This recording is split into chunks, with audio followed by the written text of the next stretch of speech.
அஸ்ஸலாமு அலைக்கும் வரஹ்மத்துல்லாஹி வபரகாத்துஹு. இன்றைக்கி நம்ம பார்த்திங்கன்னா ஜும்மாவுடைய நாளில் இருக்கிறோம். நீங்கள் நபி ஸல்லல்லாஹு அலைஹி வஸல்லம் அவர்கள் சொன்ன இந்த 3 வார்த்தையை மட்டும் சொல்லிவிடுங்க. இந்த ஜும்மா நாளில் நீங்கள் செய்ய வேண்டிய எல்லா கடமைகளும் செய்த நன்மை உங்களுக்கு கிடைக்கும். ஒரு அடியான் ஜும்மாவை அடைந்தால் எது கட்டாயம் ஓதணுமோ அதுதான் இந்த 3 விஷயம். இந்த 3ஐயும் நான் தனித்தனி வார்த்தைகளில் ஒத்தையாக நம்ம கொடுப்போம். அதை அப்படியே சேர்த்து அதை நீங்கள் என்ன பண்ணிக்கோங்கன்னா ஓதிக்கொள்ளணும். ரொம்ப ஈஸியாக தான் இருக்கும். நம்ம இப்போ ஃபஸ்ட் அந்த 3 விஷயம் என்னன்னு சொல்லிடுறோம்.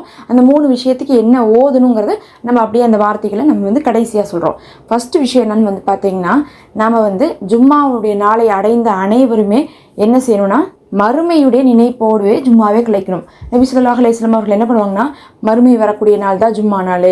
இந்த அன்னைக்கு தான் பார்த்திங்கன்னா நமக்கு கியாமத்து நாள் வரப்போகுது. அதனால நம்ம மரணத்தை பற்றியும் மரணத்துக்கு பின்னாடி இருக்கக்கூடிய வாழ்க்கையை பற்றியும் நன்மையை பற்றியும் தீமையை பற்றியுமே அவர்கள் என்ன பண்ணுவாங்கன்னா யோசித்து கொண்டு இருப்பாங்க.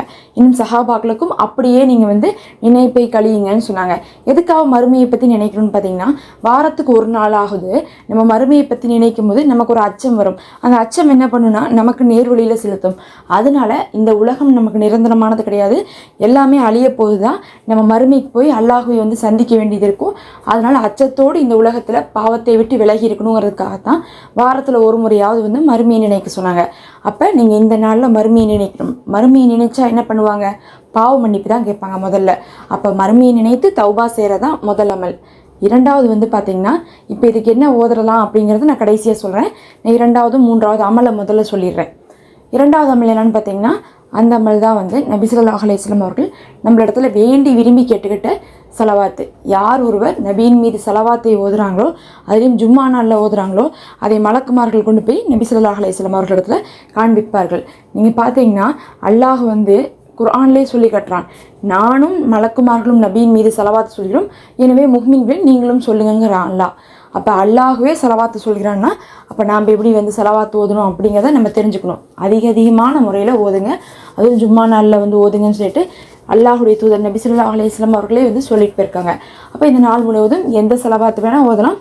நம்ம சின்ன சலவாத்தான் நம்ம கடைசியாக ஒன்று சொல்கிறோம், அதை நீங்கள் ஓதிக்கொள்ளுங்க. அடுத்து மூன்றாவது என்னன்னு பார்த்தீங்களா, அதுதான் துவா ஏற்கப்படக்கூடிய நேரம் இருக்குது. அப்போ இன்றைக்கி துவா ஏற்கப்படக்கூடிய நேரம் இருக்குன்னா நம்ம விடாமல் துவாக்களை கேட்டுக்கொண்டே இருக்கணும். அதுலேயும் பார்த்திங்கன்னா உங்களுக்கு ஈஸியான ஒரு வார்த்தையை சொல்கிறேன், அதை ஓதுறதே எல்லா துவாவையும் கேட்டதுக்கு சமமாகும். அந்த மாதிரி நீங்கள் என்ன பண்ணணும்னா இன்றைக்கி ஃபுல்லாகவே துவா கேட்டுக்கணும். இன்னும் நம்ம பார்த்திங்கன்னா நம்ம நேற்று இரவு தான் என்ன பண்ணியிருக்கோம், ஒரு வீடியோ ஒன்று போட்டோம். அதில் ஒரு அழகான துவாவை பற்றி போட்டிருக்கோம். தமிழ் துவா தான், ஆலிம்கள் கேட்ட துவா தான், ரொம்ப சிறப்பு வாய்ந்தது. இந்த நாளில் அதை ஒரு முறை கேளுங்க. அவ்வளோ அழுது உருகி அதில் நிறைய விஷயங்கள் கேட்கப்பட்டிருக்கு. அதை கேட்ட நிறைய பேர் பார்த்திங்கன்னா அதை கொண்டு திருப்தி அடைஞ்சிருக்காங்க, பலனடைஞ்சிருக்காங்க. அதனால் நீங்களும் என்ன பண்ணுங்கள், அந்த ஒரு துவாவுடைய லிங்க்கை நான் கமெண்ட்டில் கொடுக்குறேன், போய் செக் பண்ணி பாருங்கள். இன்றைக்கி அந்த துவாவை ஒரு முறையாவது கேட்டுருங்க. இப்போ நம்ம இந்த 3ஐயும் சேர்த்து ஓதுறதுக்கு என்ன ஓதலாம் அப்படிங்கிறத பார்க்கலாம்.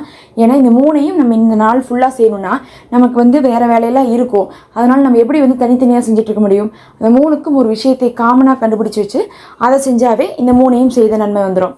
அதுதான் பார்த்திங்கன்னா அல்லாஹும்ம ஸல்லி வஸல்லிம் அலா நபியினா முஹம்மதின் ரப்பிக்ஃபிர்லி வர்ஹம்னி அப்படின்னா என்ன அர்த்தம்னா, இதில் பார்த்திங்கன்னா 3 விஷயம் இருக்குது.